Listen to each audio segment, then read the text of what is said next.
Mama Clara was walking along the lonely road. It was afternoon. People rarely used that road because everyone said it was dangerous, but it was also the fastest shortcut to the other side of the city. The sun was high, the air was dry, and the ground was full of dust. Mama Clara moved slowly, her worn sandals dragging with each step. Her clothes were tattered, her blouse riddled with holes, her skirt faded and stained. Her gray hair was unkempt, and her face bore the weight of exhaustion. To passers-by, she appeared like a lost soul, someone the city had long labeled as mad. She was often seen wandering, muttering to herself. As she reached the middle of the lonely road, a woman appeared from a side path. She glanced around cautiously, as if ensuring no one was watching. Dressed in a dark dress and sunglasses, her smile was warm but unsettling, her eyes too piercing. "Mama," she said softly, approaching Clara. "You look tired. Come with me. I'll get you some water and food." Mama Clara paused, her eyes narrowing as she studied the woman.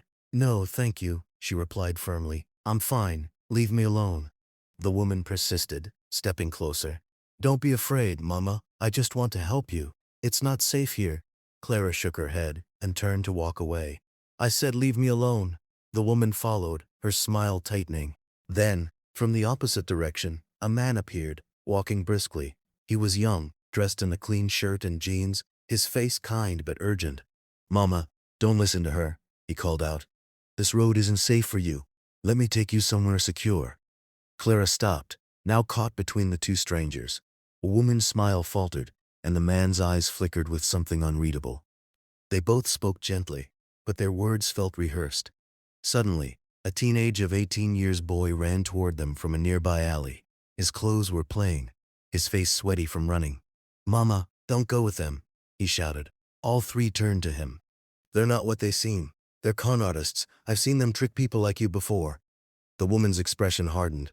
"Who are you to talk nonsense?" she snapped. "Mind your own business." The boy stood his ground. "I know your type. You pretend to help, but you rob people or wage.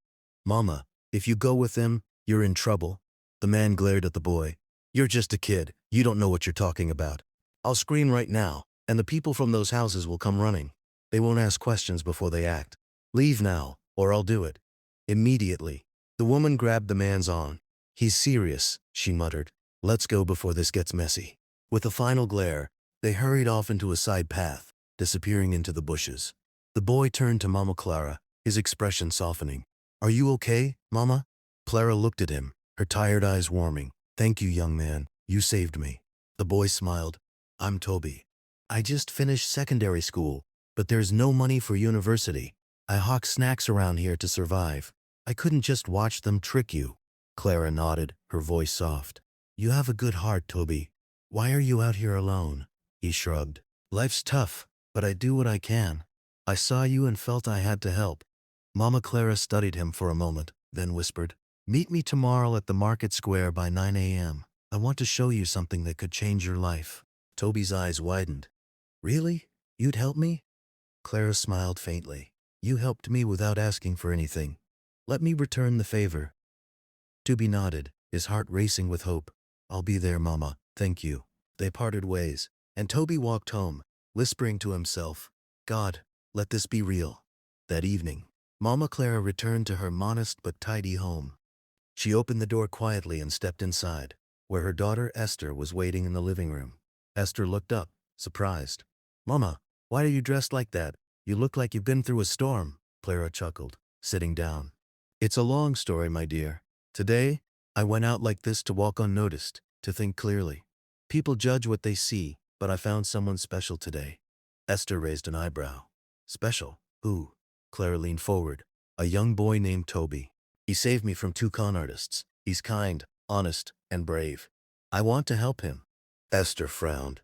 "Mama, you can't just trust a stranger like that. What if he's playing you?" Clara shook her head. "I've seen enough of the world to know a good heart. He's different. I want to bring him to meet Mr. Okoye, the school principal. Maybe we can get him a scholarship or a job." Esther sighed. "You and your big heart, Mama. Just be careful." Clara smiled. "I always am." The next morning, Toby arrived at the market square early, his heart pounding. A neatly dressed man coming outside from a black SUV approached him. "Are you Toby?" he asked. Toby nodded cautiously. Mama Clara sent me, the man said. I'm her driver. She asked me to bring you to her. Toby hesitated, remembering the previous day's encounter. Why didn't she come herself? The man smiled. She's an old woman and doesn't move much in the mornings. She's waiting for you. Trust me, you're safe. Toby took a deep breath, still wary. After much time of conviction, he followed the man to a car. They drove to a quiet neighborhood with well-kept homes. The car stopped at a small but beautiful house. Inside, Mama Clara sat in a cozy armchair, dressed in a clean wrapper and headscarf, looking nothing like the woman from the day before. Toby, she greeted warmly. Welcome. This is my home. I dress like that sometimes to walk freely, to see the world without people's expectations. You didn't judge me yesterday. You helped me, and that showed me your heart. Toby's eyes widened.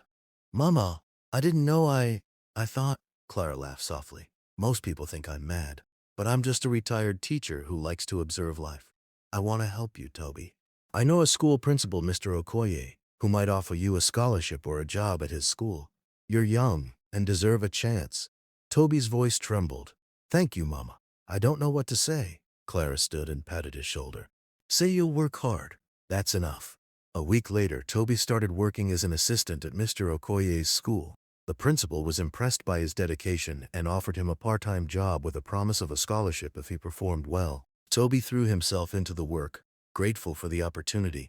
One afternoon, while cleaning the school library, he overheard two teachers talking about a group of con artists targeting vulnerable people in the city. Toby's heart raced.